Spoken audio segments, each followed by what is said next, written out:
Hi, I'm Greg Adela, and we're at Overt Studios in Albany, New York, and I'm with Matt Shapiro from NAMI New York State. Thank you, Greg, and welcome everyone to our evening celebrating hope and resiliency. Matt, explain to our friends at home why it's so important to have hope and resiliency. Sure, well, thank you.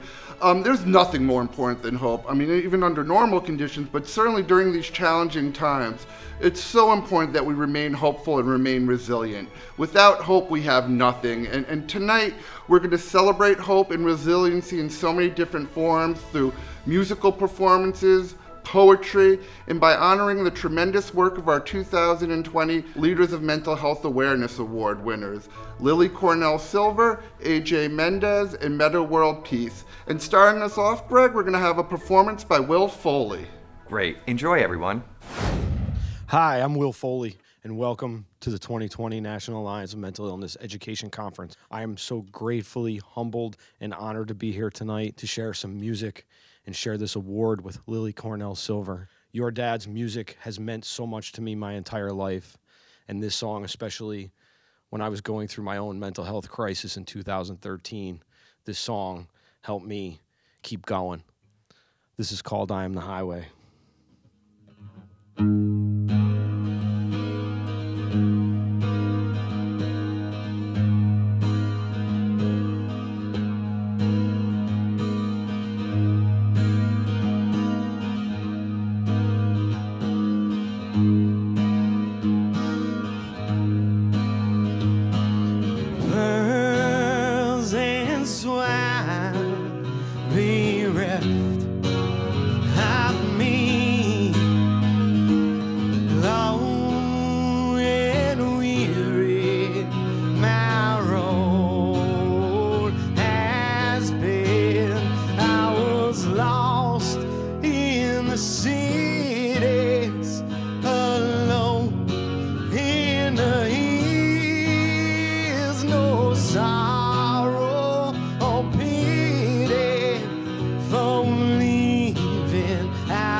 I am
I am so happy to present this first award to Lily Cornell Silver.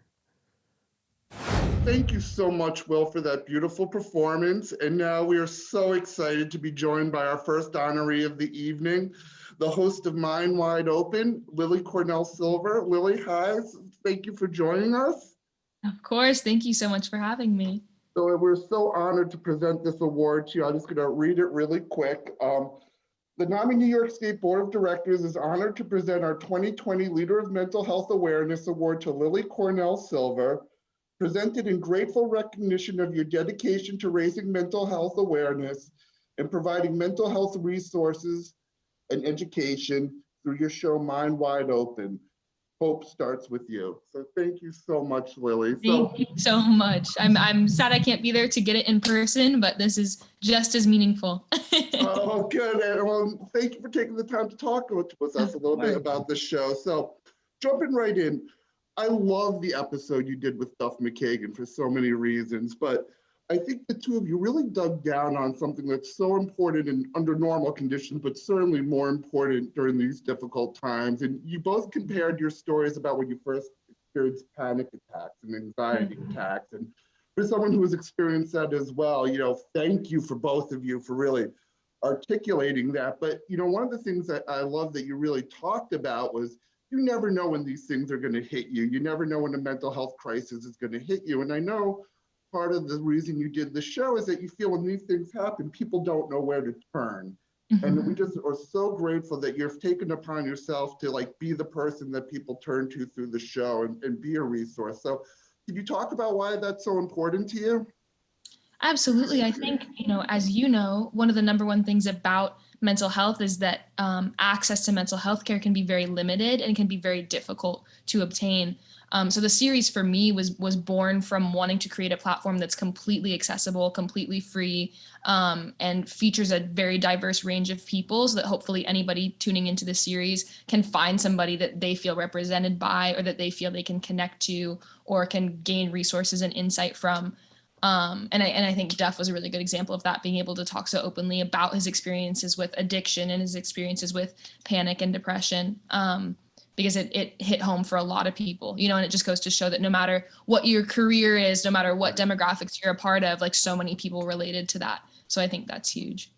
Right, and it is, because you just don't know, and especially now, people are experiencing panic and anxiety for the first time, and again, right. So grateful that you've given them a place to turn, and to hear people like Duff McKagan talk about things like that, like I was joking, when I was in high school and struggling with a lot of things, there are no bigger badasses on the planet than Guns N' Roses, and hearing someone like that talk about it's just so refreshing. So I know you've talked about, honestly, from a personal level, your dad was very big for me when I was struggling in his music. And I know he was big for you and very open in talking about his struggles when you started talking about, realizing you had struggles. And I know your mom has been so instrumental in maintaining your mental health and getting you the help that you need as well. So can you talk about, how your family and the importance of family is in recovery? Definitely. I mean, I think I'm very, very blessed to have a family situation where, the majority of my family members are very supportive and very understanding, because a lot of, as you said, both of my parents and most of my family has experienced mental health struggles in some way. So they're very supportive of that and understanding of what that looks like. But, that's not the case for everybody. There are a lot of people who don't have supportive family situations. And that's when seeking outside resources becomes that much more important. And something that I'm trying to do with my series is start those conversations within families, because that's kind of where it starts. That's where you learn how to take care of your own mental health and how to empathize with others, is by watching your parents and watching the adults around you and how they take care of mental health and how they react to your mental health. So I think the family structure is so vital when it comes to mental health, as you said, because that's kind of where it starts, and that's where you learn about mental health. And some of the responses I've gotten from the series have actually been people saying, I watched this episode with my mom, or I watched this episode with my dad, and we'd never talked about mental health before. And so this opened up a platform for us to discuss it. And that's so huge. And that's all I could ever hope for with the series is starting conversation. So Well, and what you're doing here, it's something that we talk about in the NAMI movement all the time, is that NAMI members and that kind of peer education and peer support, we've used our personal pain and our personal experiences as a gift because we've used it to help others, and you're such the embodiment of that. So again, Thank we you. can't thank you enough. But something else that I think you're doing that's so important, it's not talked about enough, and you did it right in the first episode with Laura, and that's where I was like, wow, what she's doing is just so groundbreaking. When you discussed what it's like to be a part of a families who experience suicide or tragic loss and the way those families are treated, you talked about how you weren't supported the way a normal grieving person would have been supported. People are afraid to talk about it, and that's actually a really big part of the conference. Earlier today we had a film by Bobby Chase about losing his brother to suicide and coming to terms with that and healing. So can you talk about why it's so important that families like yours are supported? Absolutely. I mean, I think I'm very interested in my work in looking at, I think mental health as a whole is stigmatized, in a way that it shouldn't be, but I'm interested in looking at what under the umbrella of mental health is more or less stigmatized. And just from my own experiences, I've definitely found that suicide and suicidal ideation is very highly stigmatized. And I think part of that is each situation is so different, and no one really necessarily knows the nuances. Like if you're outside of the situation, don't necessarily know the nuances of what happened. And it can be, even though I've gone through it multiple times with loved ones, like it can be so difficult to talk about because you don't want to assume anything and you don't know really exactly what happened. And so I just think it's something that needs to be discussed more often because it almost everyone I've encountered has either lost a loved one to suicide or almost lost a loved one to suicide or experienced their own suicidal ideation. And I really do, and I talked about this with Laura in that first episode, is I truly believe that if it's something that we spoke about more often, the rates would be lower because people wouldn't feel like they were crazy for feeling that way. And the resources would be more accessible and more talked about. Because even in all of my work and my experience with suicidal ideation, like I didn't have the resources for the longest time until I started doing this series. So I just think it's something that deserves an equal platform and deserves to be talked about openly. Well, thank you. And I know you've given a voice for those families who really struggle because they don't get that sort of support, like you say, that double stigmatizing factor of it. So thank you. And you were just so upfront about it, in that episode. I was like, wow, this is just really going to change the game. I mean, it really is a game changer. Another game-changing thing that I think you're doing, I was like, wow. When I watched this episode, I was like, this is just such a breath of fresh air. Is the Kids Are All Right episode. And, we're really proud of our young adult network that we have here at NAMI New York State. And tomorrow we have a young adult track. So we take these issues very seriously. But I say it all the time, your generation is going to be the one that really changes the stigma about mental health issues and really normalizes that conversation. And seeing that conversation with you and your friends was so refreshing. And seeing, young Black men talking about their mental health in a way you wouldn't have seen, I think, 5 years ago even. So can you talk about, what your generation's doing and being able to give it a platform on that episode?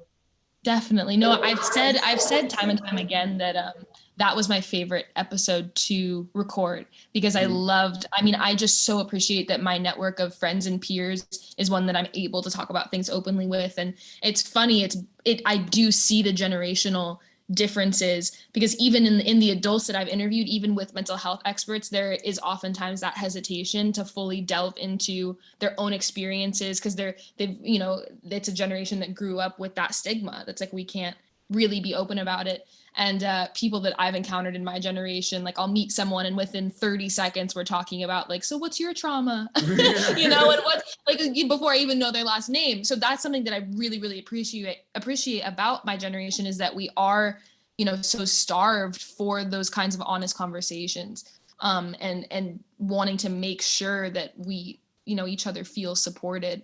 And I think at a time like this, like it's vital, we've all a lot of us, I think, have realized like we're not going to be able to get through this time without taking care of ourselves and talking about mental health and making it a joint effort as well as an individual one. So I'm really, really excited to see what my generation does in terms of mental health, and we're seeing it already. So I'm super excited. Well, yeah, and you've had a really wide array of young guests who are really telling their story in such incredible ways. So, speaking about the importance of telling our story, I mean, that's such a big theme of our conference too. And I think you're really starting to see the power you're having in telling your own story, which I know is very difficult. A lot of our stories, people who've been impacted by mental health challenges, aren't easy to tell, but it certainly can be very cathartic and a positive experience for you, as well as the people who are listening. So I'm just curious, what impact has, doing the show had on your own mental health, and what type of feedback are you hearing from other people?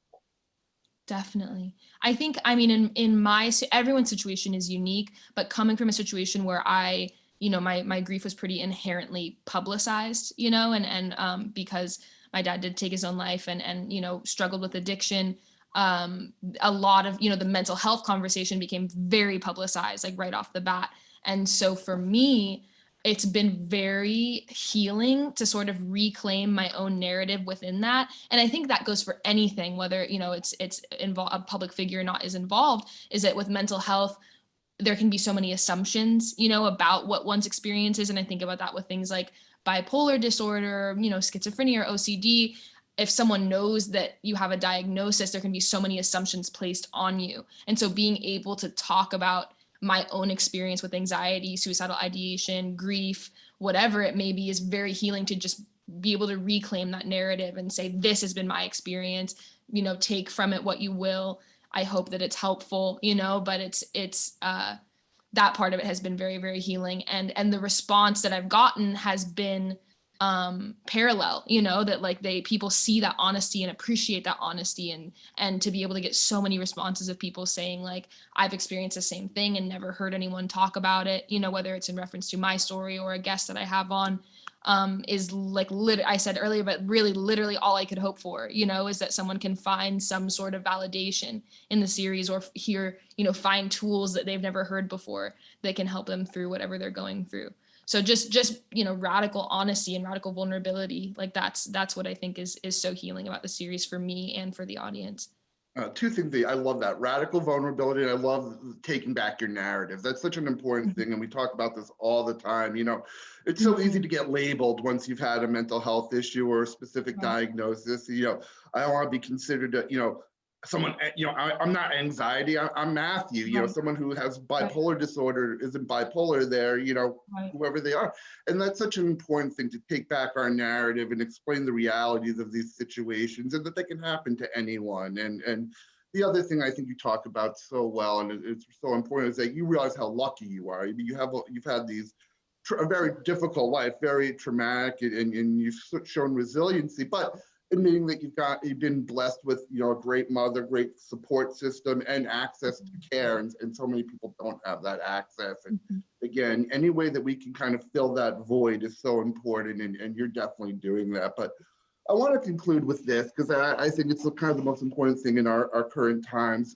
One of my favorite moments of any episode of the show is when Eddie Vedder was talking about the day you were born, and learning you were born, and how that impacted him. You were the first of that, that group to have, offspring of that group, of this really collective community in Seattle, and how much it impacted him, I thought was so moving. That next step in life, which is so important. Sometimes it can be so hard to take that next step, but he juxtaposes it with the tragedy that happened. I never say the festival, right, but the Rock Slide Festival, and the people dying, and having to balance one of the most tragic moments that he's ever been a part of, other than his personal story, but certainly for a band, but one of the best moments and one of the worst moments at the same time. And I think we all have to face that. And I think it's so important to know that even in the darkest moments, that there are light too, and you need to see both together. And in these very difficult times, your show has really become a beacon of light for so many. So can you talk about that role and why that's important, and that balance?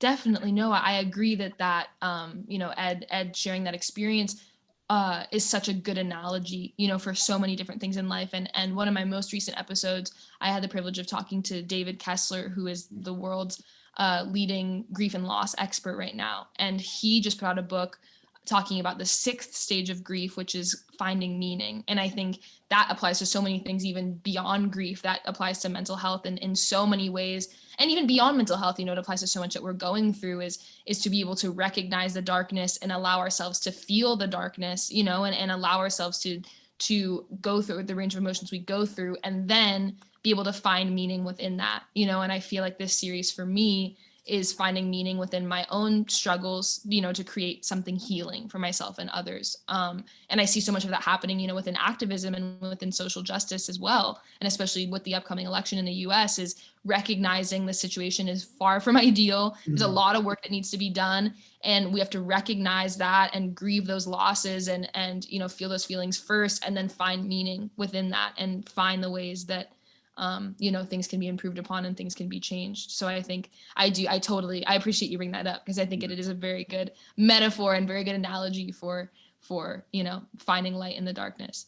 And that's what life is. Well, Lily, again, we can't thank you enough.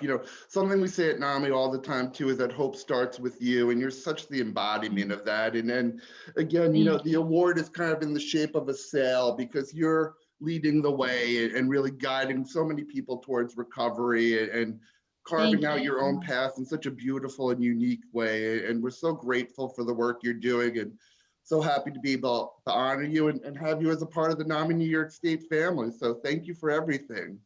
Thank you so much. Thank you so much for the honor. Thank you for the award. And thank you so much for having me. Oh, thank you.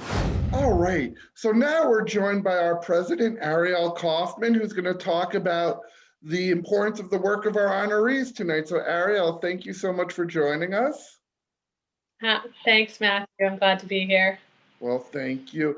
And I know it's been such a night of inspiration and hope, and we hope that this will continue throughout the year, but we know it will because of the work our honorees are doing. So let's talk about that real quick and what their work means to you and it means to NAMI. So let's start with Lily Cornell Silver, who's doing really so much of what embodies NAMI, and that's taking your own experience and using it to help others. So can you talk about that? Absolutely. In Lily's Mind Wide Open series, we see just so clearly how she's taken her very difficult experience with mental health issues that she has experienced and that her family has experienced, and turned it into a way to connect with people. Yeah, and that's so important. And something else, and you're also a NAMI Smarts trainer for advocacy. So something we talk about a lot too is the importance of telling your story. All of our honorees tonight have told their stories in really unique and inspiring ways. And something each of them have talked about is the importance of taking back your narrative. Can you explain why that's important? Sure, I really connect with that as well. I'm a person who does mental health advocacy, and the reason why I do it is because of my own family's experience with mental health. And I realized at some point that what I really had to give back was for people to hear my story, and that my story had its own individual, unique aspects that could really help people connect to and understand that it's okay to talk about, even though these things are hard sometimes to talk about. It's okay to talk about them, and when we do talk about them, that it opens up a discussion that can save lives. It can, and that's such an important thing. And we always say, telling your story has a tremendous impact on you. It's very cathartic, but also the people who are receiving and listening to that story. Like you said, it really can save a life. So speaking of saving lives, it's a good transition. One of the things we're very excited about this year, and it's been a very challenging year for everybody, but one thing I think NAMI, New York State, and our affiliates has done an incredible job of is bringing our services more into underserved communities of color who we know have been so disproportionately impacted by the COVID and the racial injustice issues in the economy. And two of our honorees are really leading the way on that. Obviously, AJ Mendez and all the work she's done as a NAMI ambassador and talking about the Latinx experience. And of course, Metta World Peace, who's been a tremendous partner for us at NAMI New York State, him and his family with our initiative to bring NAMI programs into the Queensbridge Housing Project, where he grew up. So Why is it so important? Why are you so proud that NAMI is addressing this huge need and bringing services where they didn't exist before? Well, after watching AJ Mendez, her talk, I can see how much somebody would connect to her. Somebody who's had a more a different experience than I have, and that's so important right now because there is a disparity in mental health treatment for people of color, and sometimes opening up that discussion within those communities is that much harder. So the fact that AJ and Metta are bringing their narratives, to a larger audience means again that they're saving lives within their community that other community behavioral health providers might not be able to reach. And so this is the bridge between personal experience and getting people the treatment they need in order to get better. Right. And I think the other thing they're doing that's so important is they're starting the conversation. And I know that's what we're trying to do here and do tonight is start this very important conversation. And there's so many ways to have that conversation. We have so many talented musicians who are sharing their talents with us tonight to tell their stories, and poets. So there's such a different way to do it. So, again, do you just want to encourage people to talk about these issues and why it's so important that we talk about mental health during these times? Yeah, and I think Lily and AJ and Metta really are leading the way, and obviously that's why they got these awards from us. These are unique voices, people that are doing new and innovative work in the field to connect with people on a peer level. From a family perspective, they bring their own families into the discussion. And they're not afraid to be vulnerable. There was something so powerful said the other night when we were on the Queensbridge Initiative call that, only through vulnerability is there growth. And I think it was Devonte, I'll just give him credit. I don't want to take that for myself, but I'm learning so much from all of these leaders, and I'm so appreciative of the work they're doing and their connection with NAMI. Do you have any final thoughts you'd like to share with our audience tonight? I just want to thank AJ and Lily and Metta for really opening up and using their platform to open up a wider discussion about mental health and to bring different communities into the discussion. And I'm really moved by all of their stories. I identify with some of the things that have happened as well. As somebody who lives with a family member who, struggles sometimes with his mental illness. So I thank you for the work that you're doing. It's amazing. Please keep doing it. And we're so excited to continue working with all of you. All right, we're back with our second honoree of the evening, AJ Mendez, New York Times bestselling author, former WWE Women's Champion, and a real mental health superhero. And AJ, thank you for being a part of this evening and for the work you do. And I know I've told you this, but your book means so much to me personally. When I met you in the NAMI convention in New Orleans, I bought the book and read it, and I just couldn't believe, I literally read it on the plane home. By the time I got to Albany, it was read, and how much of your story really mirrors my story. And I told you this when I was that same age, 17, my family almost became homeless. We lost almost everything we had. My mom had a complete nervous breakdown and got diagnosed with bipolar disorder, leading to, then I had my own struggles. So telling a very difficult story that really resonated with me. I was like, wow, she's telling my story in a much better, more articulate way. So thank you so much for telling your story and showing what resiliency and hope really are. Thank you so much. I think one of the wonderful parts about sharing my story was realizing that there was a lot of us that have similar stories. It's just that we don't talk about such scary subjects. It's like childhood poverty and substance abuse and mental health issues at a young age. We're kind of left feeling alone in those situations. So hearing from you, like that helps me, that makes me feel like, okay, it was worth it to share this story because so many of us share it. Oh, and it was incredibly worth it and incredibly valuable. So that's just part of the reason we're presenting you with one of our 2020 Leader of Mental Health Awareness Awards. I'm just going to read off the award and let Cassandra take it over from there. So the NAMI New York State Board of Directors is honored to present our 2020 Leader of Mental Health Award to AJ Mendez, presented in grateful recognition to your dedication to telling your story and raising mental health awareness through your book, Crazy is My Superpower, which has brought awareness to mental health issues and Latina mental health issues to a broader community. Hope starts with you. So I'll let you guys take it over. Thank you on behalf of NAMI New York State again for everything that you do, AJ. We're so grateful. Thank you so much. All right, great. So as Matt mentioned, we love the title of your book, which I have here, his copy that he read, as he mentioned. He was kind enough to lend it to me. And while some people may object to the use of the word crazy, it can be so powerful to claim and change the narrative of what it means to have a mental health diagnosis. Can you share a little bit about why it was so important for you to do that and what made you decide to share your story?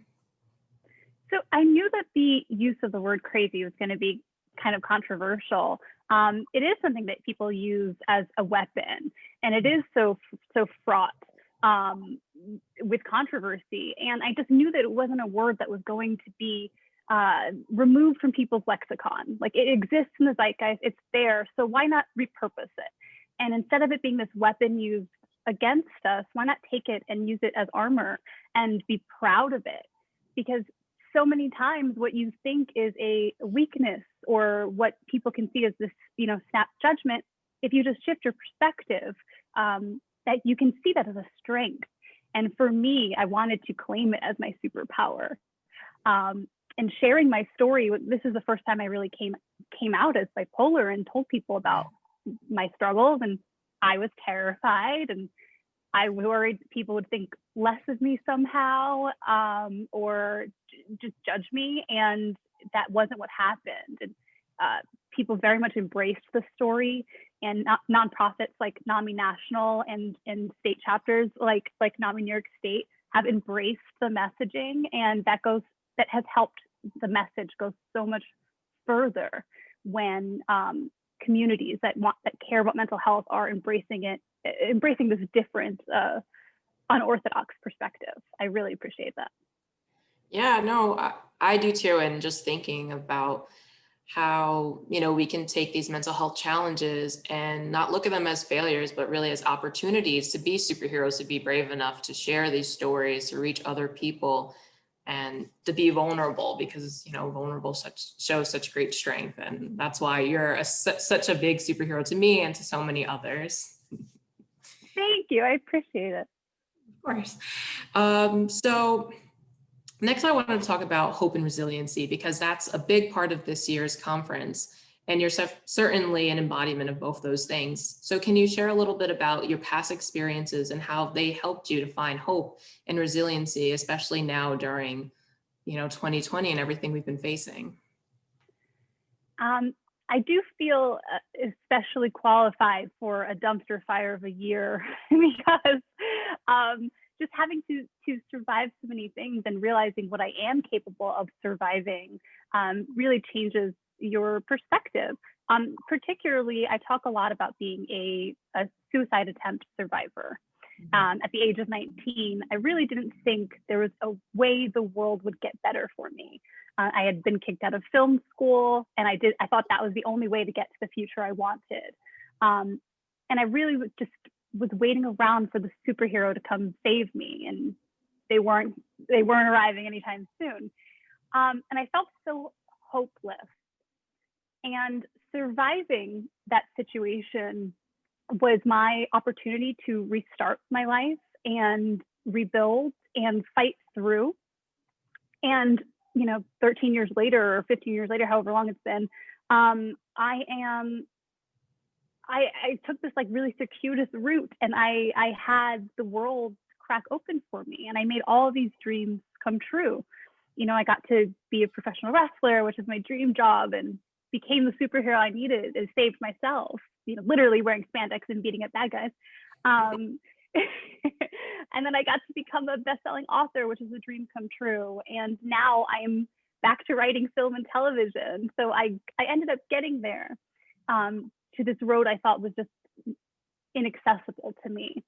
So that's just taught me that, like, even though if you don't see the way there is a light at the end of the tunnel, and there are better days ahead. You just have to make it through each day. And that's kind of how I've taken it, is just one day at a time, one foot in front of the other. And you'll be so surprised at what you can survive and thrive because you survive those hardships. Right. And I feel like so many people listening, I know like myself, just thinking about, our path and our journey, and like there's setbacks and there's things that kind of derail it. And, we don't always have that normal timeline, and that makes us feel anxious, depressed, everything else that makes us feel a little bit inadequate. Right. And just realizing that, we have to keep going, and that there, like you said, there's hope. We have to be resilient. We can do this, and our path, even if it's different, can lead us to our dreams. And like you, becoming a superhero and doing things maybe you never had dreamed of even, it's so many great opportunities. It's an amazing, inspiring story. Thank you so much for sharing it. Thank you. We're so grateful for the work you've done to help promote mental wellness in the Latinx communities. Like you, I'm Puerto Rican. I identify as, a part of the Latinx community. I was born and raised in the Bronx. So, I loved reading your story and hearing about, the things that you've faced, because I can definitely relate. NAMI New York State is so committed to meeting the needs of Black, Indigenous, and people of color communities that have been disproportionately impacted by the pandemic, COVID-19, poverty, racial injustice. So can you discuss a little bit about, why these efforts are so important, and how starting conversations about mental health have been changing in the Latinx and other people of color communities? Well, it's been kind of shocking to me to realize how much how many people are unaware of our particular barriers to treatment. For Black, Indigenous, Asian, Latin communities, we just start off, there's cultural differences where we just view therapy and treatment different. There is a distrust in medicine. There's a racial bias in medicine that prevents us from feeling safe in seeking treatment. Marginalized communities in general, we have to work twice as hard to be seen as equal. And that makes us speak up less about pain. There's socioeconomic disparities where we see therapy and treatment as a luxury item. And possibly the most dangerous barrier to treatment is systemic. There's this lack of representation in clinical trials, in research. There is a lack of access to quality care. There are insurance limitations. It's really hard to get appointments because sometimes low-cost providers are in such high demand. And so then even if our communities overcome all of these barriers and they get into an appointment and they see a therapist, they see a psychiatrist, then there's such a lack of representation in our providers that they're not getting a provider that understands their cultural norms or their cultural values or even the language. So these are all of the barriers that just stop us from sitting on the couch in the first place, let alone staying in therapy and staying in treatment. And I really need to hear that more in the mental health community, and white Americans understanding that there is such a disparity, and so we need to pay special attention. And so what I've been trying to do is very much, wave the flag of my community and wave the flag of my pride in being a part of the mental health community and bridging that gap. And I think the more we're able to talk about it and just shatter that stigma and make the conversation more approachable, that's at least step one for that first barrier. Well, the system has to change for all the other barriers to change. Right, for sure.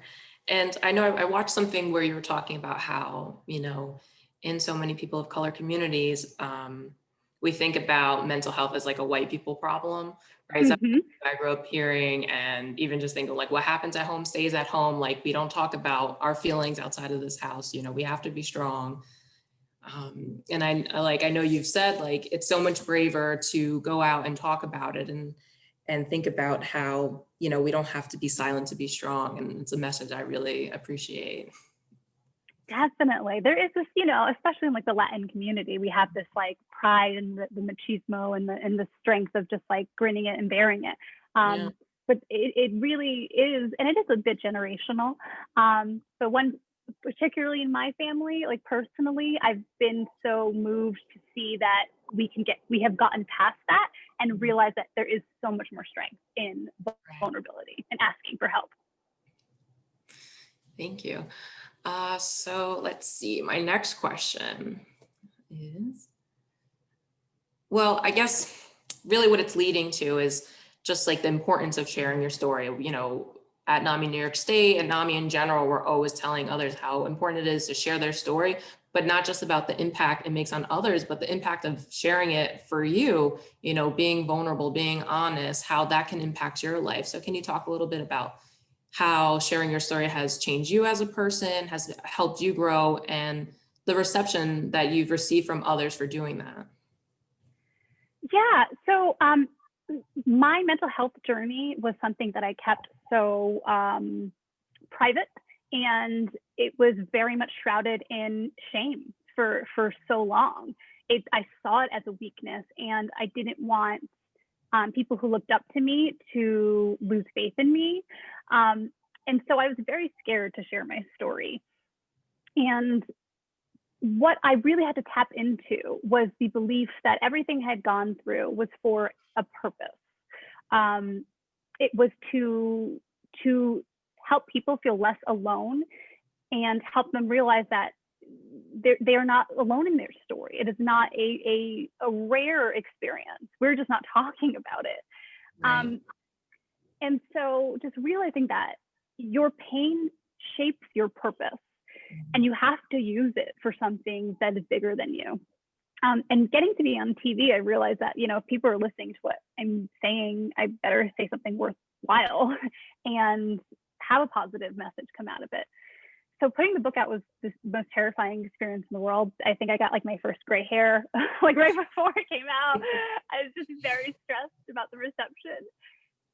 But people very much embraced me, and I don't know if my fan base realizes how much they helped heal a broken part of me, where I was able to take this burden off of my shoulders and share it with the world. And they said, "You're fine as you are, like you're wonderful as you are, like your truth is beautiful." And they shared my truth. So being able to do, you know, back in the olden times when we could meet humans in person, and I had like book signings and fun stuff like that. Right. To be able to hold people's hands and have them share their story with me for what may have been the first time, and see that weight go off, released from their shoulders, was the best thing I've ever done with my life. It felt like that was me fulfilling my purpose in life. And so they very much have healed me and helped me as much as if I have in any way helped them. Yeah, no, that's awesome. And yeah, just sharing your story, it sounds like, you know, in doing that, you create this healing space, right, for others to be able to feel like they can be honest, and that their honesty and their truth is beautiful too. That's really great. And I love what you say, that pain can shape your purpose, right? You know, that it's something we can use for good, right? And that's, you know, I think it's such a great message. So those are all my questions, but I'm so grateful to have this opportunity to learn more about you, to ask these questions. You know, the book was so powerful. I hope everyone out there who hasn't picked it up will grab it. It's such a great, crazy is my superpower, awesome, you know, something we can really relate to. And I would like to end with asking you if you'd like to share some of your self-care activities that you like to do during all of this. I know I'm always looking for tips, and I'm sure everyone out there is curious. Sure. Well, first, thank you so much, Cassandra, for reading it and sharing it. Like it means the world to me. I apologize for all the curse words in there. Love it. But, you know, it's how you get people comfortable. Look, I feel particularly prepared for this, you know, insane year because I have taken it upon myself to really check in with myself, especially in my 30s. My 20s, I was a little, trying to get used to mental health treatment and what worked for me. I very much tried everything under the sun. And now I'm in a rhythm and a routine that works for me. So first I would say find your routine. Just having a simple routine, what time you wake up in the morning, what time you go to bed, what your rituals are in the morning to get yourself started, before you open up your computer and get to work. Stuff like that can really calm anxiety. A lot of people talk about journaling, and I talk about that as well, but sometimes my journaling is just the note app on my phone. And it's, if I have, it's just a quick, this is a thought I have. It might not be healthy. Maybe this is a fight I don't want to have. Maybe this is an email I don't want to send. Let me just put it on, on my screen and sleep on it. Or just, any sort of racing thoughts, and you put your worries down and you can look at them and you realize they're smaller than they may have seemed when they're floating around in a tornado. And then I really make it a point to not feel shame in when I need to take a break. Especially right now, we need to be giving ourselves grace. We need to listen to our bodies and our minds. If we need a day to cry and lay in bed all day, just do it. It's fine. It doesn't. Right. Rest is productive. Yes, it really is. And there's nothing wrong with that. And it's not the biggest the biggest lesson that I've learned that has truly helped me is that my dark days, my depression, whatever melodramatic way I want to phrase that, is not me. It is a symptom, and I name it, and it's a different person. And sometimes she needs to take the day, and I give her that. But I know it's not reflective on who I am as a person. It's just something I go through and I can overcome. And I thank all of those symptoms for giving me deep emotions and creativity and a bravery, and maybe a delusional belief in myself. All of that is because of my bipolar disorder.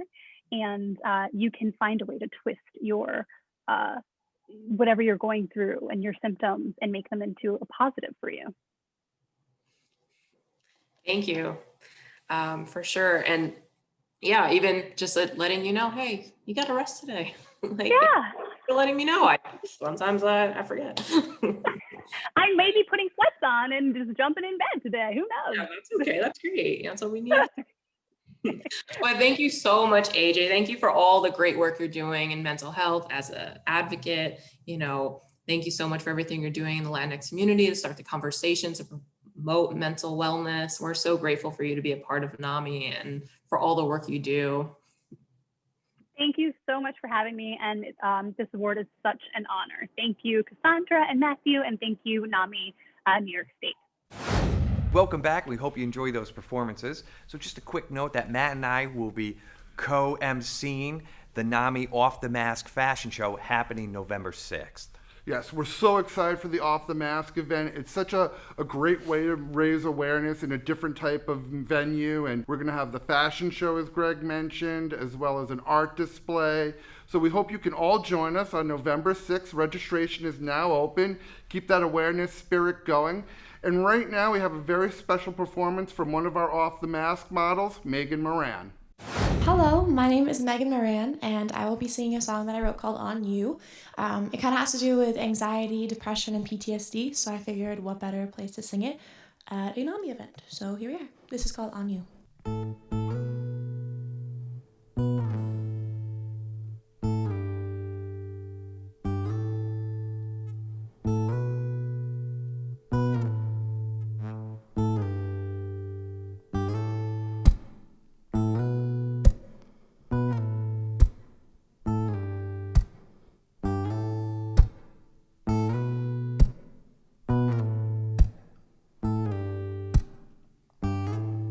There are patterns in my mind that I try to hide, but the patterns deep inside, they rise. There are patterns Sometimes we try to hide, but the demons come out at night. They play hide and seek, but will I let them capture me?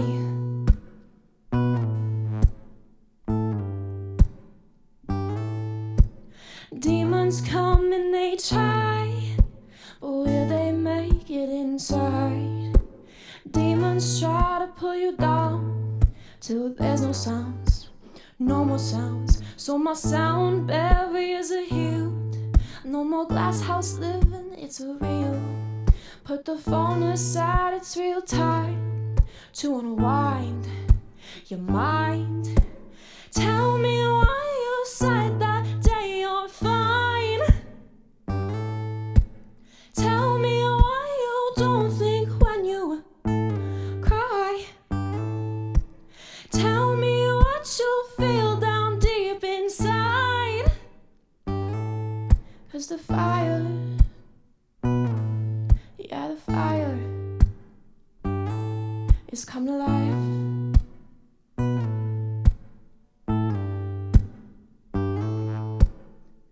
Yes, I know, just let it go since we know where we left off. Then the fire came, blended all our flames. Now we're left in the dust, and it hurts. It hurts. Don't know why it hurts, but it hurts. The dirt grounds in my mind. The tracks are open now. The sound of silent crimes till my veins and my heart, and the sounds are so loud it's hard to hear. Yeah, my brain is pounding, my heart beats fear. 'Cause we know what happened and how it went down. The fire came to your wings, and you were scorching.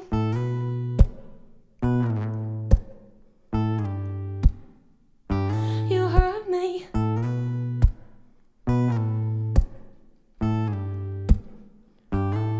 Maybe my tears will put out the fire. Damn, you try to make me the liar. Maybe my tears will put out the fire. I'm not a liar, I'm not a liar. My tears will put out the fire of your half-hearted desires to tell me things that weren't true. Well, baby, baby, now it's all on you.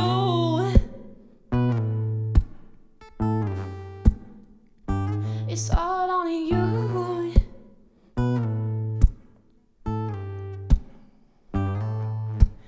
Hated your guts, but I like them too. Damn, you really played me the fool. Hated your guts, but I liked them too. So forget you, guess I'll forget you.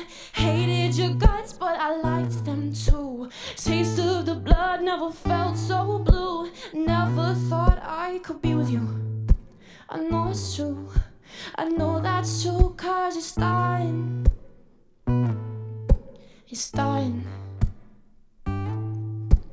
Dum diddy dum diddy dum. Dum diddy dum. I'm so dumb.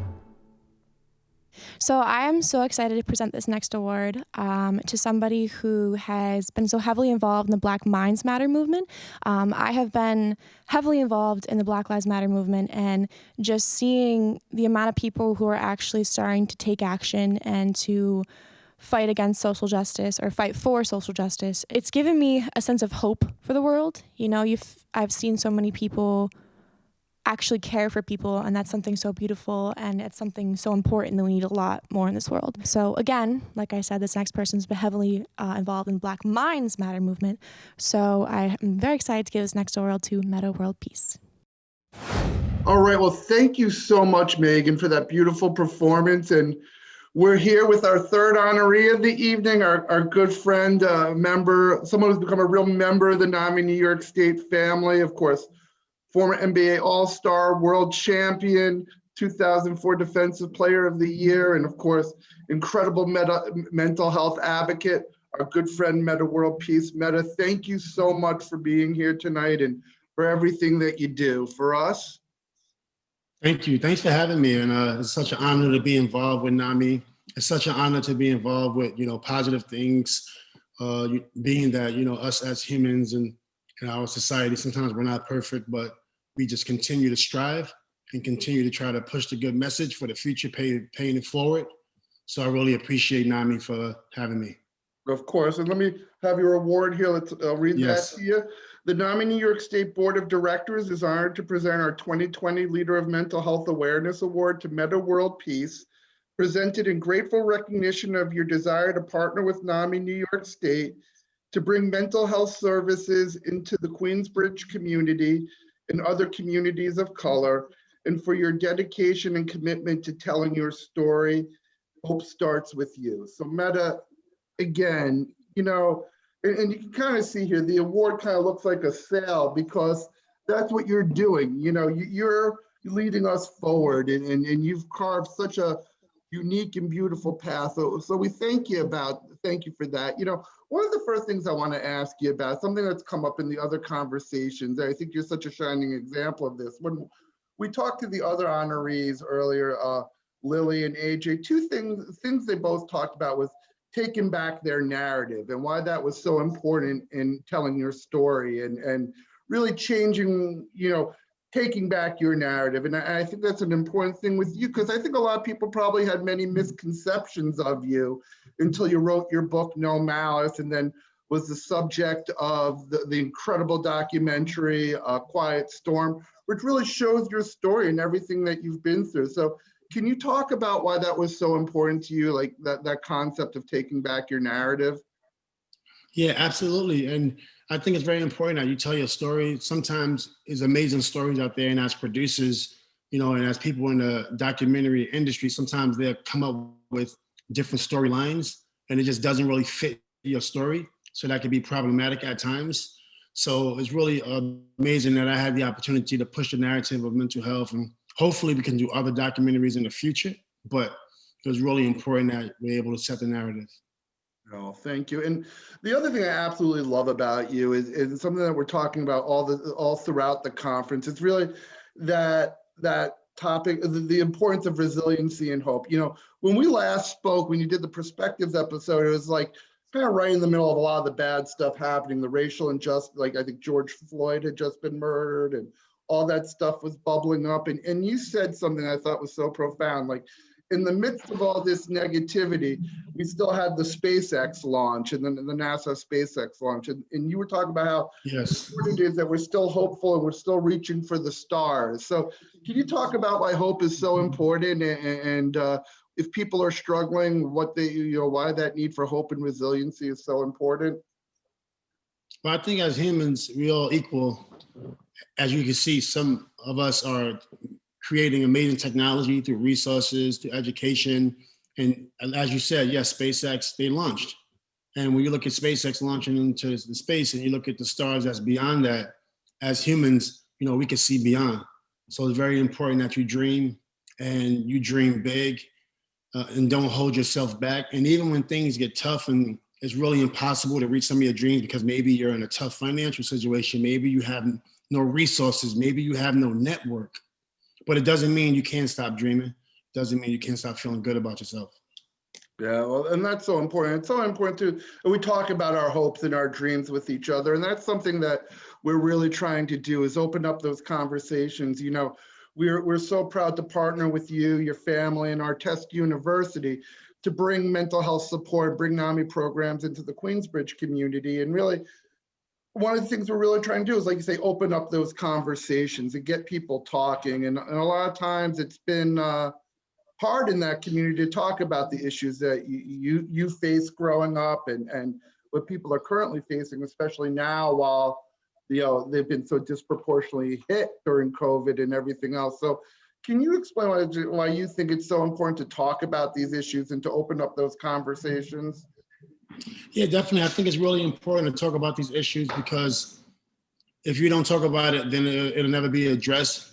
Although we're all trying to move forward in a diverse fashion and move forward with campaigns or programs or companies or 501c3s with diversity, is not always the case. And especially since, the foundation on what we were built on, even as an economy and as a global economy, was more or less capitalist, more or less, just kind of try to be as big as you can. But sometimes we often forget about the little people, or we often forget about people that don't have capital, to eat every single day, or capital to buy shoes, or capital to buy clothing, or take care of their children, right? So sometimes we forget, and then we leave them in the dust or leave them behind. That's why it's really important that we address these issues, and it's really important, that we start to figure out ways where we can give people a chance, to be successful, give people a chance to be able to eat, every day. Yeah, and we talk about this all the time too. I'm so glad you said that, because in inner urban areas, we notice a lot of kids are getting diagnosed with ADHD that don't really have ADHD, right? They look distracted in class, they can't pay attention, but they can't pay attention for all the things you just talked about, right? They don't know if they're going to be able to eat when they get home. Is there going to be food on the table? Are they going to encounter violence on their way home or in the home? And all these issues that, can impact a person throughout their lives. And you've been so gracious in telling your own story, how growing up in a violent background and with all the issues that were going on in Queensbridge in the 80s, when crack epidemic and all that stuff, that you were able to rise above that. And people need to be aware of what's going on in these communities and not just label a kid as something because they can't pay attention. Well, who could pay attention if they don't know if they're going to eat, if they don't know if they're going to get hurt on the way home, all the things we take for granted. So again, it's so important that we not only are aware of these things, but give the people an area to talk about it. Our friend Suga Ray, who's going to be speaking right after you from Queensbridge, tells this story all the time, where he was coming into the building over the summer and someone threw a bag of flour out the window, almost hit him, right? So he said, my reaction would be get pissed to something like that. But he said, the brother or sister who threw that out the window was struggling, he thinks, and that was their only way to release their pain, release their frustration, is to watch that flower explode on the ground. So you've really led the way in having people talk about this. And when we had our kickoff meeting the other night, the stories we heard from people in the community were so important. So again, I just want you to keep encouraging people to tell their stories and the impact that it can have, right? And telling, for us, like NAMI wants to help, but we don't know. You don't know what you don't know. And so for people who don't understand what it's like to live, grow up in a place like Queensbridge or to face those things that you were talking about, how did that impact you? And what do you want people who are trying to help walk away with knowing about how the best way to help these communities and these people? I think the main thing is some people are really giving back, such as NAMI or any organization that's trying to give back to a group of people maybe that they don't relate to. And it's okay, because we're not supposed to be relatable. We're not supposed to be equal. Everybody's different, right? Whether you're equal or different is two amazing things, right? So I wouldn't put the pressure on someone to try, to relate to someone they can't, because we didn't grow up together. Mm-hmm. But at the same time, the love is something that is constant, right? The heart, the purity, the humanity, all the positives that comes with being a human being, that comes with having the same functionality of our brain, the same functionality of how our heart works, same functionality of how our spirit works. Those are things that's constant. And it's okay not to understand. I work with all sorts of demographics, whether it's people in my community where I'm from, or whether it's someone that's from a millionaire background. It doesn't matter to me. What matters is that we push forward the future, and we show the kids, rich or poor, that this is your future, and the future is yours, and do it together and build together. That's what's important. And the more real that people are, the better. Sometimes you'll get situations where you are trying to figure someone out or trying to change or relate. I think that's where people get lost. I think the unique part of all of us is our backgrounds, our character, our personality. That's what's unique. And we should be proud of that, no matter what skin color, no matter what demographic, even if you're rich or poor, doesn't matter. Be proud of who you are. Dude, you hit the nail right on the head in so many ways. Like, it was such a great learning experience for me when we were together a year ago. Hard to believe it was a year already when we were debuting the movie down in Queensbridge, showing it in the park and everything. And, we went down there. It was our first introduction to the community. We didn't know how we were going to be, received. It's obviously a conversation that doesn't take place every day down there. And, having a big doofy white guy kind of, you facilitate that conversation. It's probably not what people had envisioned, but, again, not trying to act like you understand or you come from that background. I could showed up looking like, try to look like a white guy looking like a hood rat, but I was me, and I was here to listen, and I was here to let people know I cared, right? And the reception that we got that day, honestly, like, this is no BS. Like, I can't really think of anything that had such a big impact on me at NAMI. Was the love we received from the community, the gratitude. And again, people knew that we didn't know their experiences and we had all the answers, but they knew that we cared and we were there for the right reasons. I think that's a thing too. I think a lot of times they see politicians or things come into the community and they know who's genuine and who isn't. So again, knowing don't have the answers, but knowing that we're all human and that, we need to help each other. Something we talk a lot about in this initiative is that together we heal, and then together we rise, and learning from each other. And we have things to offer and they have things to offer, and we can all learn from each other and heal together. So I do want to wrap up talking about healing. So this has been such a crazy year. I know it kind of began on a bumpy note for you personally, losing your friend Kobe in such a tragic and unexpected way. And then everything that happened after that. And then you've got a little bit of it's ending a little bit of a happy note, of course, with the Lakers victory. Both got our purple on with a great series. So, when you look back on 2020, or, down the line, when you talk to your kids about this year, what have you taken away from it? What have you learned from the challenges of this year? And how are you going to take what you learned and move forward with it? Well, so many challenges this year, and it's every year for the most part, not only as humans, but as Mother Nature goes through cycles, as our Earth is trying to figure out how it's going to last for another couple billion of years. There's always something that's happening. You have to accept that we're not perfect. Mother Nature is not perfect also. Sometimes, she makes decisions and it's just not in our best interests. And sometimes as humans, we make decisions that's not in our best interest. It's very important that we just identify opportunities to, get better, as one, human to Earth or human to Mother Nature, human to the universe. Right? It's just very important that we just continue to get better as one, because we're not perfect. I'm going to sit here and tell you right now, I feel under the circumstances, I'm pretty perfect, but, as someone who has the right and the decision to know what's right or wrong, to say yes or no, right? And as humans, we have that, but sometimes we can be manipulated. We're a very complex organism, very complex. And when you understand that, you can always see the bright in the future. You can always see the light ahead, so that's how I kind of look at these things. We lost a good brother in Kobe. We had a pandemic that was just, it wasn't a natural pandemic. It was actually a man-made pandemic. We also had some social unrest from years of buildup. It wasn't just the one incident.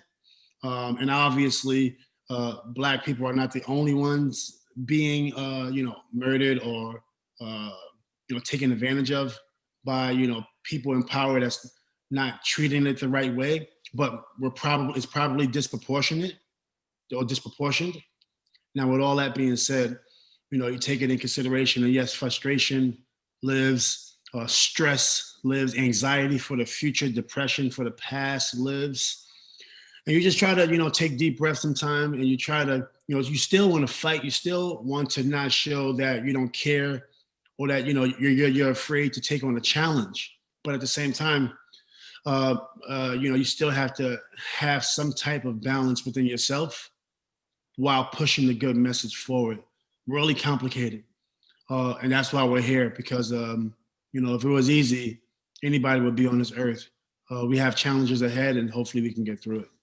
Well, that's such a great way to end this. Metta, we can't thank you enough for everything you do. You talk about being the light. You're the light for so many of us. Like I said, you're leading the way just by telling your story and being you and getting it all out there. And we're working together with you to empower people to create positive change. And something we talk about all the time at NAMI, it's at the bottom of your award, that hope starts with you, and you're the epitome of that. So thank you so much for everything you've done, for your partnership, for leading the way and showing us the light.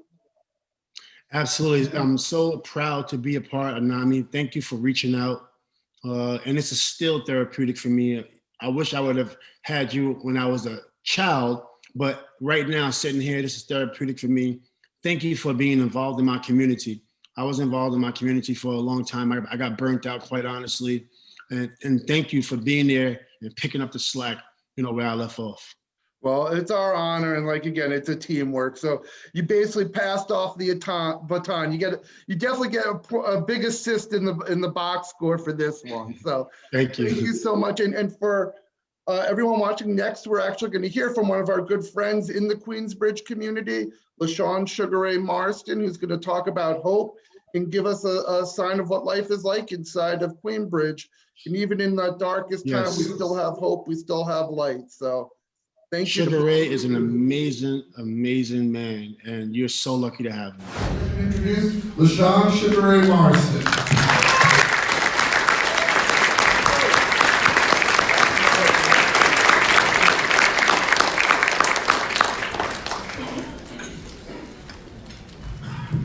Peace.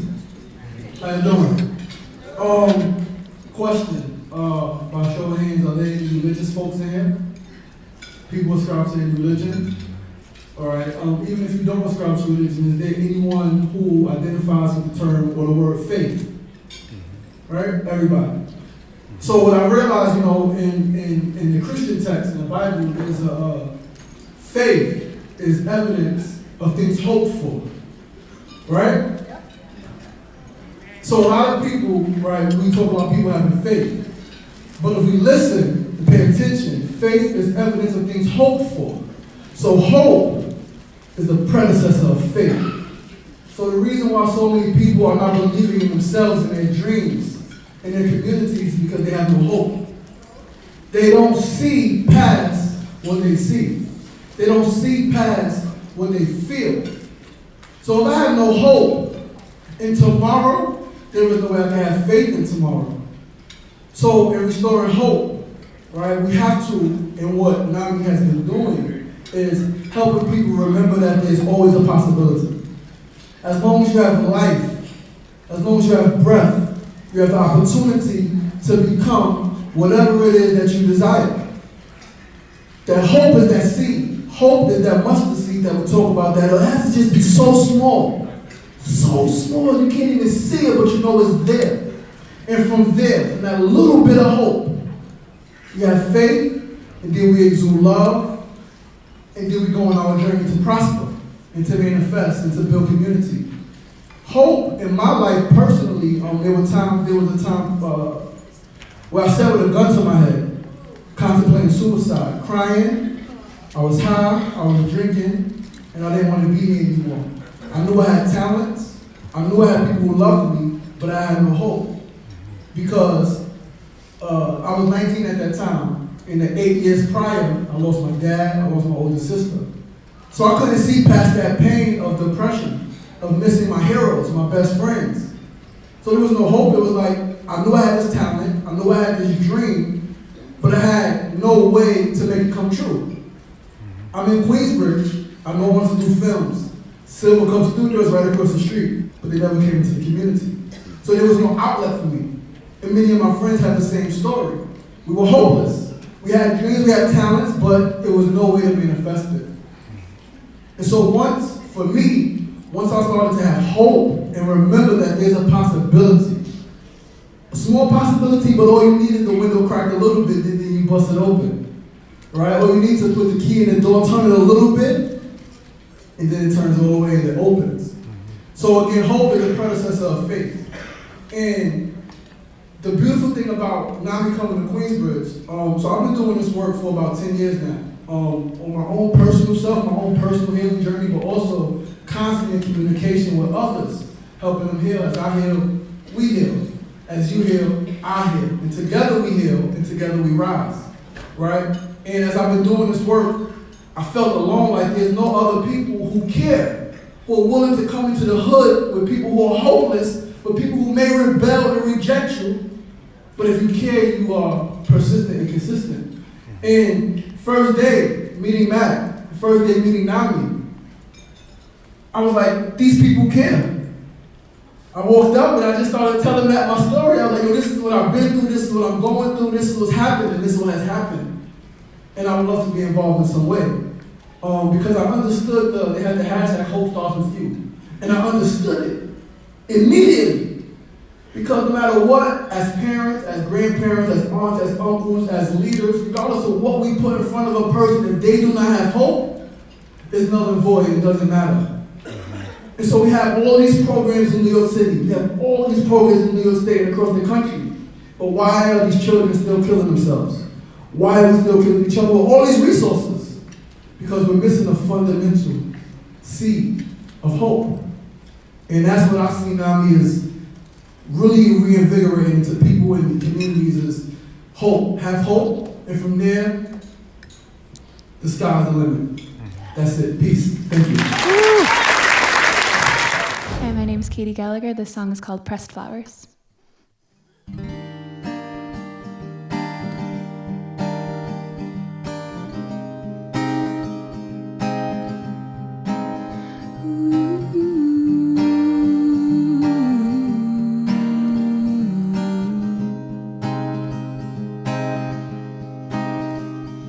There's something in the gravel you were walking, something in the pressure on your chest, something about the worries you can't seem to put to rest.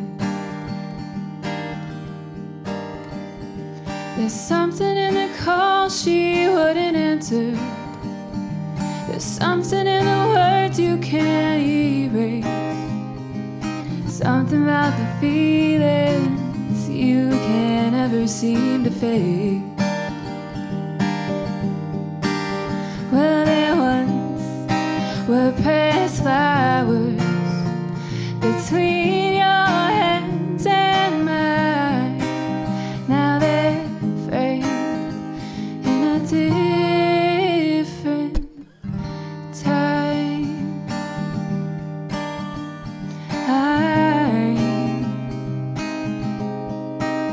A different time.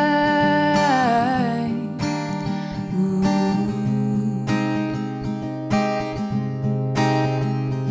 There's something in the song she never wrote you, something in the panes of broken glass, something about the fever dreams that never seem to pass.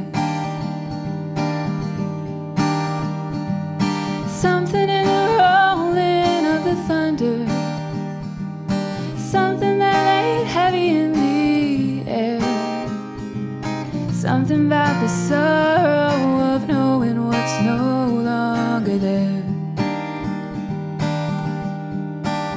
Where there once were pressed flowers between your hands and mine, now they're framed in a different time.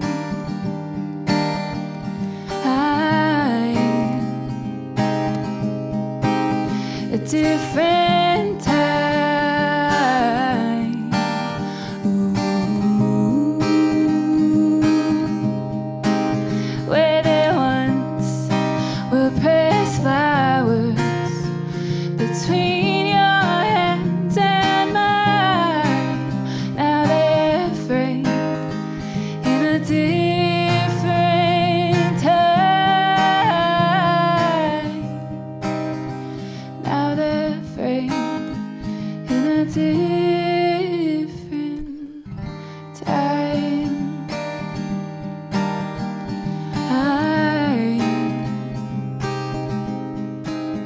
A different time.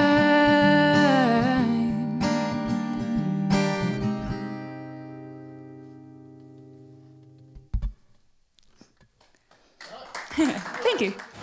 So we've come to the end. We really hope you've enjoyed what you've heard from the town and musicians tonight. And just as a reminder that Matt and I will be co-emceeing the NAMI Off the Mask fashion show happening November 6th.